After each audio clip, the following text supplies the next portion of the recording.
Natutuwa ka na naman? Tara!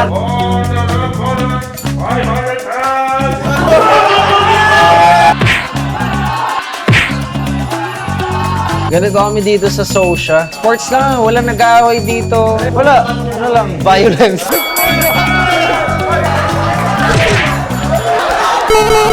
Pinagsama-sama ko lahat ng mentors ko. Ganun ako gumalaw. Nakikita nila sa akin yun yung apoy. Nakikita nila sa akin yung batang version nila na pumupukpok na malaki yung chance manalo and maabot yung heights of success.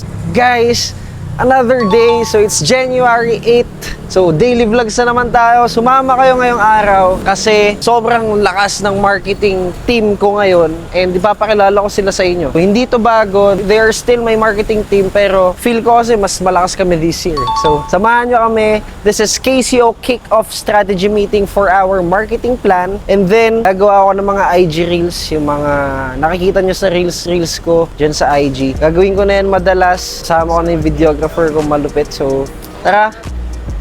Samahan nyo ako. My darling, Callahan, darling, when hamangan, ay go, darling, ang game tabangan, darling, darling. Ito na tayo. Dali na, balik niya na tayo doon? Oo, kasi yan. Mas gusto ko doon. Guys, lipat kami sa conference kasi hindi ko gusto yung ano dito. Medyo ma-vibe akong tao eh. And I want kapag yung mga meeting madugo, gusto ko doon, sa trono natin. Lipat pa yung Lebron. I can't wait to live my life in peace, think I'm in trouble. I can't go outside and get no money, nigga, no. I can't go outside without no money, nigga, no. Fuck it, I just exercise, the motherfuckers got no demons. I can't fuck that daddy after party, shawty tweet.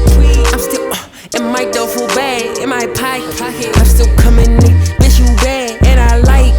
So yun guys, tapos na ang brainstorming natin for our 2026 first to second quarter kick-off marketing strategy. Just like what I said earlier, mahalaga lang align tayo. And then mahalaga lang ma-execute natin lahat. So more on execution tayo. Yung mga napag-usapan natin, mostly yun na yun. So gawin na lang natin ang gawin lahat yun. Sa shoot, dapat ready lahat. Yung scripts, sa posters, sa type of post-prod natin, yung mga editors kailangan ayusin. Sa e-commerce natin, yung mga action items natin ang sinulat kanina, gawin natin lahat. Mahalaga lang din, aligned lang tayo sa mga ganap, sa calendars, supermarkets, retail. Again, marketing is about your creativity talaga para sa akin. It's the creativity na ano yung magandang gawin at this week or next week or the next few weeks. So, hindi tayo masyadong magre-rely sa may Q3 na agad tayo, may Q4. We're not that big, pero we're getting there. Pero magiging aligned lang tayo dapat yung pang Q3, Q4 kung may mga products na ilalabas. Diba? Yun lang yung paghahandaan. Sa e-com naman, ganun din. So, tuloy-tuloy lang tayo, Carol. Go hard tayo ulit sa affiliates. Tapos sabi nga sa inyo, lahat ng big influencers, malaki yung impact nun, mga kaibigan kong big influencers. Itap ulit natin ng itap, padalan sila ng padalan. So, lahat ng big influencers, kaya kong kausapin ngayon, yun yung gagawin natin. And then, sa TikTok account naman natin, tuloy lang natin yung contents doon, utilize lang natin yung may ikling shoot na sinasabi ko sa inyo, yung mga simpleng 15 seconds, gagantuin nyo ako or kung ano man, yung mga ganong shoot. So, dapat madami tayong ganun. Pag may nakita kayong kangkong chips sa supermarket, use your phone, take a video, talk ka saglit, salita ka saglit. Ano yung grabe talaga to si Josh Mojica, no? Paano kaya to yumaman? Tapos sinuzoom nyo yung kangkong chips doon sa supermarket. Tapos i-upload nyo sa TikTok natin. Okay yung ganun. Gumagala kayo, nagshoot kayo ng ibang brand, nakita kayong crazy o video nyo lang saglit. Kahit saan ako pumunta, meron nito. Tapos upload nyo sa page natin. Mga ganon. Tapos, tuloy lang tayo guys. Congrats sa 2025 natin. Hindi pa kayo nakasalamatan.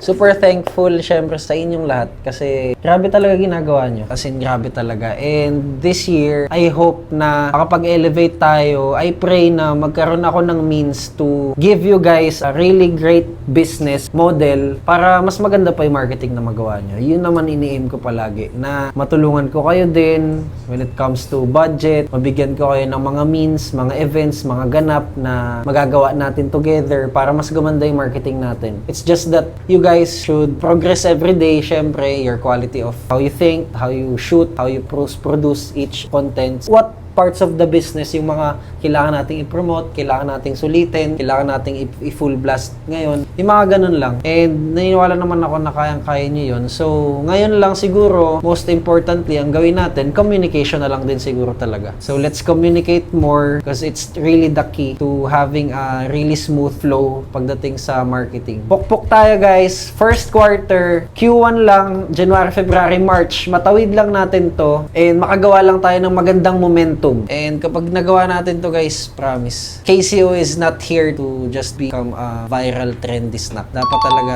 ang goal lang natin dito, magawa si KCO na magstay siya. Sinasabi ng marami, trend lang to eh. Pero kailangan natin magawa na magstay siya sa market for a very, very long time. Maging staple siya. Yun lang talaga yung goal. Kaya natin ginagawa lahat to. So top natin, Luzon, Visayas, Mindanao. Di pa natin napag-usapan yan, di ba? May marketing pa na pang Visayas, may marketing na pang Mindanao. Supermarkets, alignment, mga guys, ano mo sa Mindanao, ganyan, hindi man napopromote yan eh. Dapat napopromote lahat yan. Kasi ang daming ways para i-promote yung mga nasa Mindanao na stores, yung mga E-Mart, A-Mart doon na Visayas Mart na pag may gumawa ng ads for that, papasok, di ba? Request lang, palagi, request sa GC natin. Follow-ups lang talaga. Thank you guys!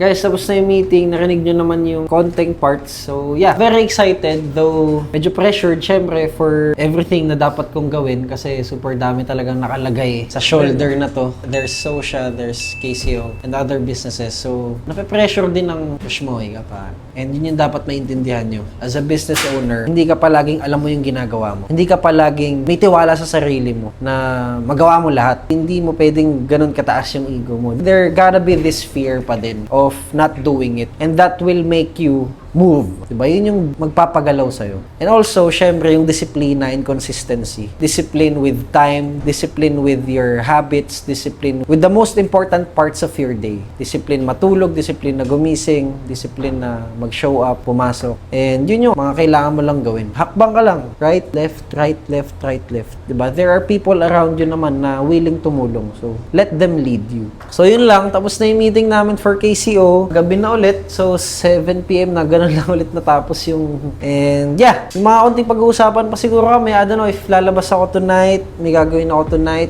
Sama na lang kayo. I got the time today. I'm looking for all of the fades, want all of the smoke. Oh. Tara, isunto ka na naman. Tara, punta natin. Ano yan? On the right corner, it's in my hands.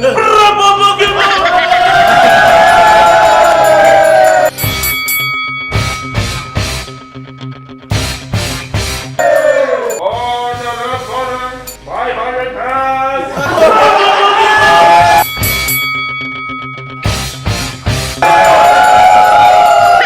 I can imagine.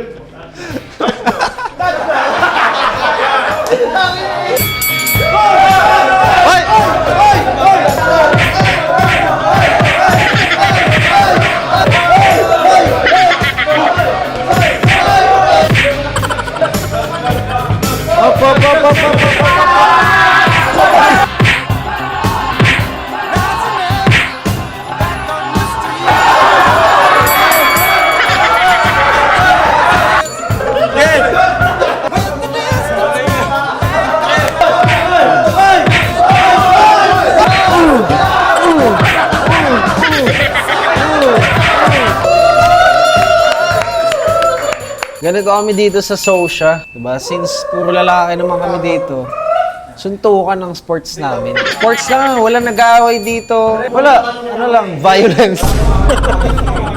Ano lang to, pure sports. Walang violence dito. Pakilala mo na, pakilala. On the world, 500 pounds! Jason!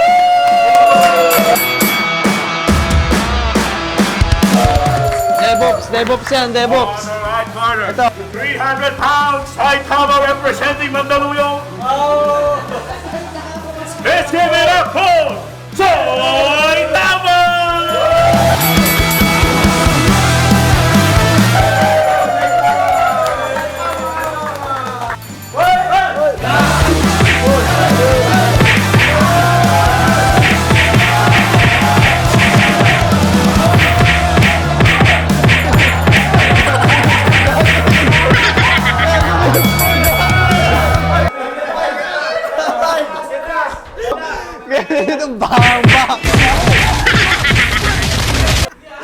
kaysa si Badang eh. Hindi naman labag sa loob ng mga tao dito eh. Tropa-tropa kami dito. Hindi namin pinipilit ang mga tao. Pinilit ba kita? Ikaw, pinilit kita. Gusto nyo to, di ba?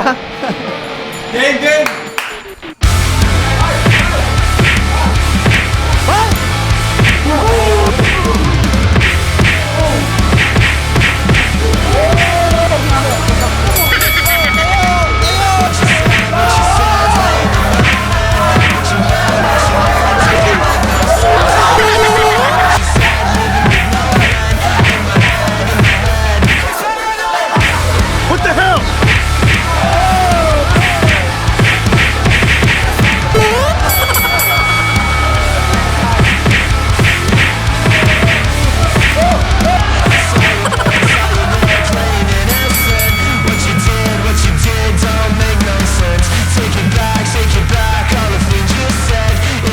Guys, it's still January 8, okay?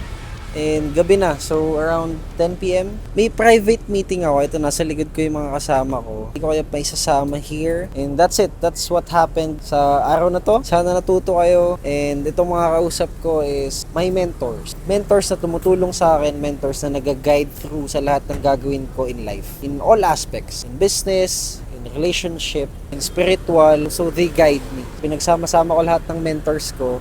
Ganun ako gumalaw. That's what I do because I think that I have the energy that makes people older than me, feel young, feel energetic, feel the drive. Nakikita nila sa akin yun yung apoy. Nakikita nila sa akin yung purpose. Nakikita nila sa akin yung bata sila. Yung batang version nila na pumupukpok na malaki yung chance na in the end, manalo and maabot yung heights of success. Nakikita nila sa akin yun. That's why most older people na more successful than 100 times yung laman ng bangko than me is respecting me. Kaya nila ako nare-respeto because they see how I do things. And ako naman, I earn their respect through hard work, through listening, through applying what knowledge na nakukuha ko sa kanila. So, yun lang. Once again, this is Josh. Thank you for watching Day 4.